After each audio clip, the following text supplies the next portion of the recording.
Alright, as promised, let's go through the cards. Starting off, I'm just gonna go over some more nitpicky things through this one, so bear with me. First off, we got the big numbers. I mean, at least we're not keeping track of life totals, so like, fine, whatever, okay. This attribute system, I'm interested to see what they're going to do with this, because from what I've seen, it's not doing a whole lot. I mean, maybe will prove me wrong as I read more through this, but yeah, I'm interested to see what they do with that. And of course, your more traditional attributes. Love them. Crew type, supernovas. Interested what that means. I mean, is that a worst generation translation? And also another thing I do really like is how leaders can have variable life too. It's always a good level of design space to work with. Yeah, seems like a atypical fine red leader. Buff all your dudes. And of course, these arts are amazing. Law. So yeah, we got a 4 life for being dual colored. Yeah, I did read this before, and I really like that. Just being able to cheat a dude out. That's cool. Luffy. So pay 4 for an untap. Alright. That's pretty cool. So special is like your more caster type characters. Makes sense. So I guess you don't die if you're at 0 power then? I'm not sure about that. I haven't actually read the rulebook yet. I probably should have done that. I do really like Caribou. Or more so, I should say, I really like his fruit. He himself, bit of a dick. Bit of a dick. Cavendish. Yeah, also, normally I'm not actually a big fan of summoning sickness in most games, but I feel like this game does make sense. Though, I'm already seeing, like, so 4 cost is basically a 2 cost in this game, right? Because you get 2 mana turn. So, like, 2 cost, on play, take a life for swiftness. I'll be interested to see how much this type of effect has been power crept in 2 years from now. I love Carrot. So, yeah, so she's got, like, the trigger system, but I'm just I just, like, don't care about trigger systems. Like, getting something randomly from your life is like, whatever. You've only got 5 chances, and you've got how many cards in your deck with trigger? Whatever, dude. Alright, textless cards, great. Yeah, so as I was saying before, they're not slacking on the art. That's good to see. Yeah, something else I'm noticing here. Unlike Dragon Ball, they're not placing so much emphasis on necessarily where the character comes from, like era or timeline wise, and more so kind of letting you know based on their keywords. Like how all the film characters have the film keyword. And this lets you know, well, hey, this is when Jinbei eventually joins the group. And of course, it's always good to see that blocker is a thing. And like getting blockers set 1 with cool effects too. Well, this is cool. Normally these type of like 1-drop replace themselves type cards, right, usually fall off in card games because if you're using your first mana just to like draw a card, you might get randomly blown out by some big combo attack and oh shit, you spent your mana. Now you just have to take it. But hey, in this game, if you're getting 2 mana, well, you can play 1-drop, draw a card, and then save the other one for some interaction. It's pretty cool.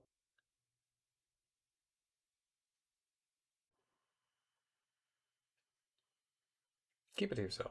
I hope we get a lot of archetypes based around the different, like, not just the different crews, but yeah, different, like, hell, I mean, the different races, right? Like a mink archetype, giants, long arms.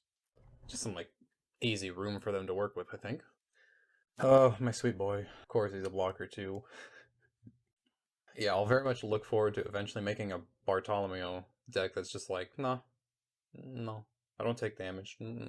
Stop it. No. Ah, I see they did not want to put this type of effect on a keyword again. They could have just put this on a keyword. Force of Will did it. So I guess minus power doesn't kill stuff, but at least it lets you attack over stuff. Yeah, okay, I can see how they're already playing it with a bit. Because, you know, I mean, gum fruit, right? Yeah, I also very much appreciate that they're taking manga panels, like, have the characters be like nice character art, but also give some love. And like hell, I mean, even this is like a pretty damn good effect on like just a counter spell, right? Like you get to block an attack and pop something. It's pretty good. 2 for 1. Yeah, and then you got your cheeky little 1-drops that they don't do much, but they'll probably get you out of an attack. And that's good enough. Ooh. And he's almost like a golden Frieza. Well, if that if this is anything like golden Frieza, then this guy might actually be around for a while as a leader. Something to consider. And another thing, not only are these original arts good, but hey, you can actually, see the actual backgrounds and know where these characters are, and that's just so nice and refreshing, and so many card games just don't really do that all that well. Of course, it's followed up by just like a grab from the anime screenshot. Yeah, you see this? Nice snowy background, nice particle effects. I have high hopes for the art of this game going forward. More cool block interaction. Damn, that's pretty good. And they're even getting like given good card art and good effects to side characters too. That's in the proper spirit of One Piece. I dig that. Like this card's common, but it's like more interesting than commons in other games, eh? Oh yeah, this Eustace kid. He has the redirection type effect that my one buddy really loved from Buddy Fight on the Raging Spirits. So I gotta convince him to play this. That's pretty fucking good, huh? 1 mana, rest 2, draw 2. Damn. Fuck. Alright. Hey, this is pretty cool too. You get to block an attack, on tap blocker. Alright. Alright, and this is kind of a similar deal to that other 2-drop spell where you're gonna get the 4,000 and then you do an extra color based effect. So I would presume then we're gonna get a 2-drop spell like that for every color, so that we get a series of them. Alright, cool. They're rares, so they should be fine to get. Don Quixote being a 7 Warlords archetype. Cool. Cool little reward for killing stuff. I like that. Leaders that encourage you to do a specific thing but aren't like super restricted are all always pretty cool. I think I read this guy before. I don't know.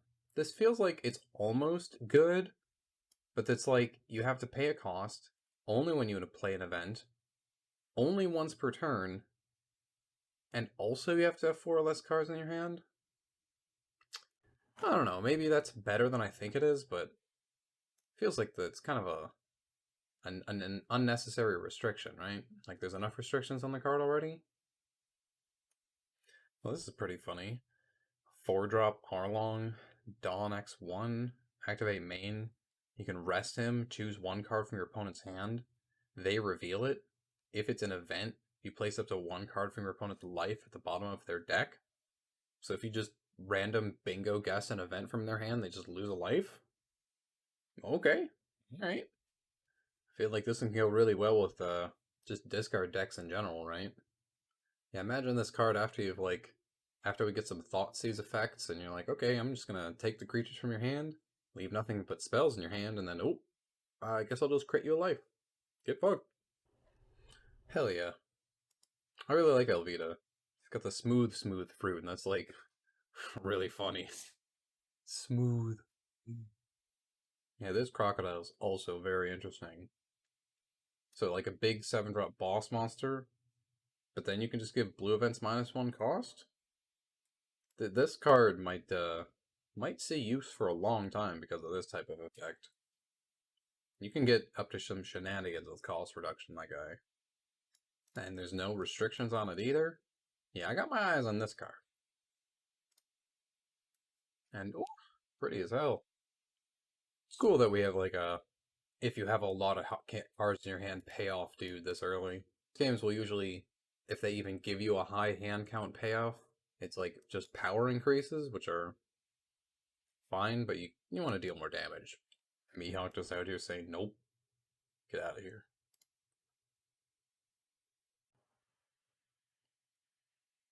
Daddy? That's pretty cheeky.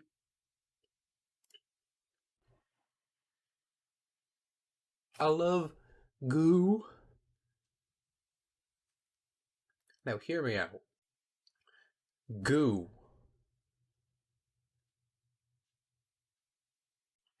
Oh yeah. And he's the power for every card in your hand payout. Best of both worlds. Am I gonna play blue? I actually really like this art. It's pretty cool art.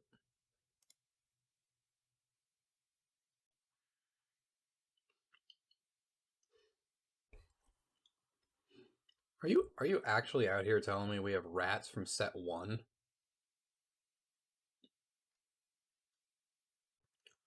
I think One Piece is I think this is some pretty cool shit. Holy fuck. And it's rats with blocker built in. That's pretty cool. Hell yeah. I really like Bellamy. I hope he gets like some cool cards or something, because he just I mean, he deserves to get shafted in the show, but I've always wanted him to do something cool. So hopefully he can do something cool in the card game. They really know who they're trying to sell to, don't they? They're gonna make a lot of money.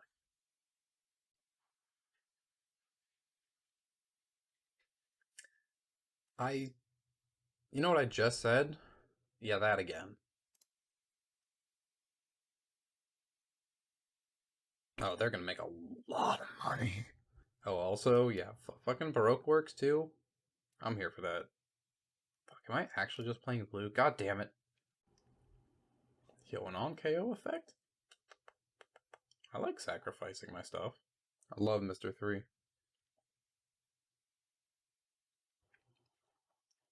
Alright, so the blue version bounces a 3 cost or less. I mean, it's a little bit more restricted than the other ones, so I don't know. Hell yeah. Cool. Desert Espada. Oh, that's pretty cool. Wow, that's a pretty damn good draw effect, too, on the trigger. Nice. Yeah, so I imagine you must be able to get that cost reduction on your opponent's turn, eh? You must be able to. Yeah, other than this card. Alright, guys, remember your squiggly lines versus your solid lines.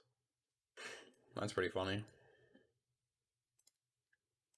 I don't know if minus 1000 is like particularly good, but I mean, if the typical leader is 5000, then I must imagine.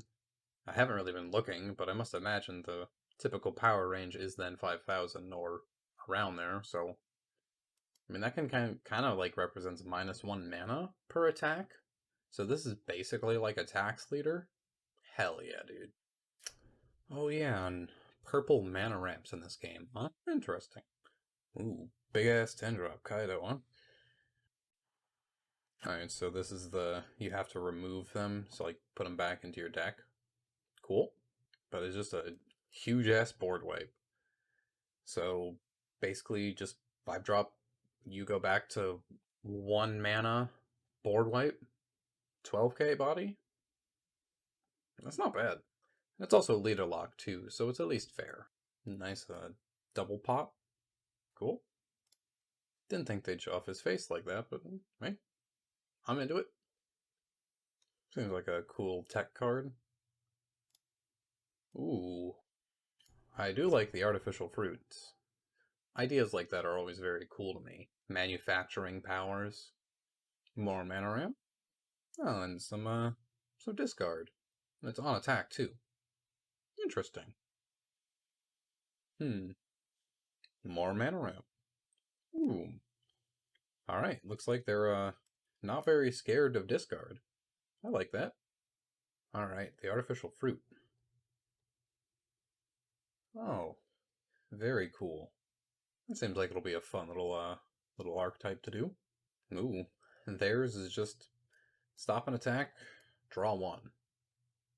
Probably the best of the bunch then. Oh man, and the trigger effect is mana ramp or untap? Sweet. Alright. Their 2-drop spells, very cool. So this guy's like here, I'm gonna win the game now. Comes out, can't be blocked. You're dead. Sweet. Oh, and it's the secret? Interesting. I'm kind of curious how much it's gonna cost then. Because if you know anything about the secret rares from Draggy Ball. Yeah. Imagine it won't be that bad. They've got like parallel arts of him too. I didn't look at what the distribution is like. I usually just wait to see what the secondary market's like because the secondary market kind of tells you more than just knowing what the release is. Like you can know all the ratios of the packs and all that, but you don't really know what things are going to cost until you can see what they actually cost. Oh, and the background can have different things. According to the rules. According to the rules. Very good art. Alright, so I guess that's set 1. Overall, that's actually a pretty damn strong set 1. There were a few textless cards here and there, but they only seem to like round out the very bottom of the barrel of the commons, so there's one of my grievances checked off. The spread of abilities over these cards has been actually pretty damn impressive. Like usually a set 1 feels like you're just going to be doing the game's basic mechanics, nothing extra, and while yes, this set does stick to the basics mostly, there is a pretty deep amount of diversity, even within the main set. Like, every color we have multiple leaders to choose from, and not just one, right? Like, usually there'd be one blue leader, that's it. But now we have a blue leader and 2 multicolors, too. I like getting a large number of leaders per set to play with, instead of only 1 per color. That's very interesting. So overall, yeah, I'm hyped for this game, dude. Like, actually hyped. And I don't usually get that way with card games. Like, I'm usually very hesitant, but Bandai's had a good amount of time to figure things out. So, let's hope they figured all of it out. And come back next time, because I'll probably take a look at the second set too, and then maybe do all the structure decks as one big thing.